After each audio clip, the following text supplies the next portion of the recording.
Good evening to all of you. তো অনেকের মনে তোমাদের কোশ্চেন ছিল যে পুলিশের ফর্ম কবে বেরোবে, পুলিশের চাকরি কবে হবে, 2026 সালে পুলিশের নিয়োগে কি আদৌ কিছু কোনো খবর কি আছে? তো আমরা গতকালই আমাদের মুখ্যমন্ত্রী মাননীয় মুখ্যমন্ত্রী স্যারের কাছে শুনেছি যে আমাদের কি পুলিশ একটা জরুরি বিভাগ, তো সেখানে কিন্তু আমাদের অবশ্যই পুলিশের কিন্তু দরকার।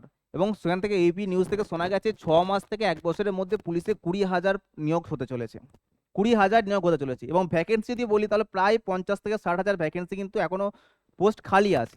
এবার একবারে তো আর নিয়োগ হবে না, এই বছরে কিছু হবে, পরের বছর কিছু হবে, এইভাবে আবার নিয়োগ হবে। এক বছরে তো 50,000 নিয়োগ হবে, আসবে না তোমাদের।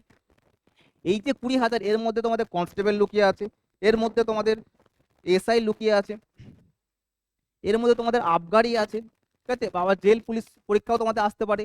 পুলিশের যত বিভাগ আছে কিন্তু সবকটা কিন্তু অবশ্যই আমাদের পুলিশের বিভাগের প্রয়োজনীয়। তাই অবশ্যই আমাদের কিন্তু পড়াশোনাটা কিন্তু আমাদের সেরকম চালিয়ে যেতে হবে। কারণ কি, পড়াশোনা চালানোর একটা মেন উদ্দেশ্য হচ্ছে কি, আমাদের পরীক্ষা কিন্তু খুব তাড়াতাড়ি হয়ে যাওয়ার একটা সম্ভাবনা রয়েছে। এটা হচ্ছে পুজোর আগে পরে আমাদের কিন্তু পরীক্ষা হতে পারে, এক্সাম কন্ডাক্ট হতে পারে, এবং ফর্ম আমরা দেখবো যে খুব তাড়াতাড়ি কিন্তু আমাদের আসতে পারে, শুরু হয়ে যেতে পারে ফর্ম ফিল আপ। এবং মাঠও কিন্তু আশা করা যায় যে আমাদের জানুয়ারি ফেব্রুয়ারির মধ্যে হয়ে যাবে। তার কারণটা কি, তারপরে কিন্তু বর্ষাকাল চলে আসবে, তখন কিন্তু মাঠ হবে না, তখন মাঠ কিন্তু শীতকালেই হবে। তাহলে অবশ্যই আমাদেরকে প্রিলিমসের জন্য প্রিপারেশন নিতে হবে, এবং আমাদের কিন্তু ফিজিক্যালটাও, যেহেতু আমাদের পুলিশের পরীক্ষা দিচ্ছি, ফিজিক্যালটাও কিন্তু দরকার। কারণ কনস্টেবলের 1600 মিটার রান আছে 6.5 মিনিটের মধ্যে, ঠিক আছে।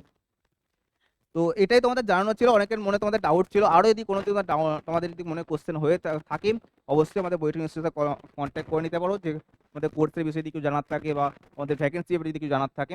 তো আজকের ভিডিওটা এই পর্যন্তই, দেখা হচ্ছে তোমাদের নেক্সট একটা কোনো ভিডিওতে।